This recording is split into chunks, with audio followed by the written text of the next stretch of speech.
Жаратушы иеміздің қасиетті Құран аяттарын 12 айдың сұлтаны болған Рамазан айында түсіре бастауының өзіндік хикметі бар. Рамазан Алланы ұлықтау, пәктеу, оған мүмин сипатымен бойсыну айы болғандықтан, ораза адам баласын өмір бойы мұсылман деген атқа сай ғұмыр кешуге тәрбиелейді. Ол үшін ең алдымен қасиетті Құранға байлануды үйренуіміз керек. Құранға байланған адам бақытқа бөленеді.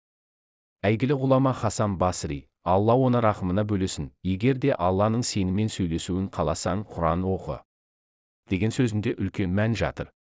Бірде ардақты пайғамбарымыз, оған Алланың салауаты мен сәлемі болсын, былай дейді: Алла тағала айтты, адам баласының оразадан басқа амалының барлығы өз үшін.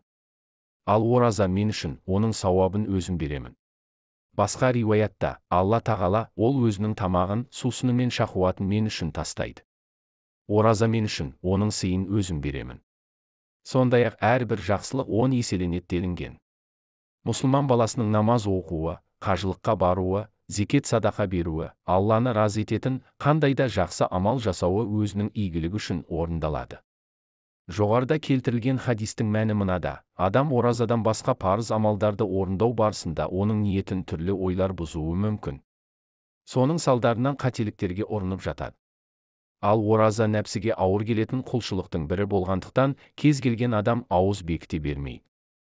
Алайда бұл Аллаға ықыласты пенделер үшін ауыр емес. Керісінше құлшына кірісіп, мол сауап алуға тырысады, оны беріле орындайды. Алла тағала пенделерін ораза ұстап қана қоймай, көбірек жақсылық жасауға құлшындырып, ораза мен үшін, оның сыйын өзім беремін. Сондай-ақ әрбір жақсылық 10 еселенеді дейді. Ауыз бекіткен адамға қандай дәрежеде сауап жазылатынын періштелер де білмейді. Мысалы, біз бір күнде 5 рет намаз оқимыз.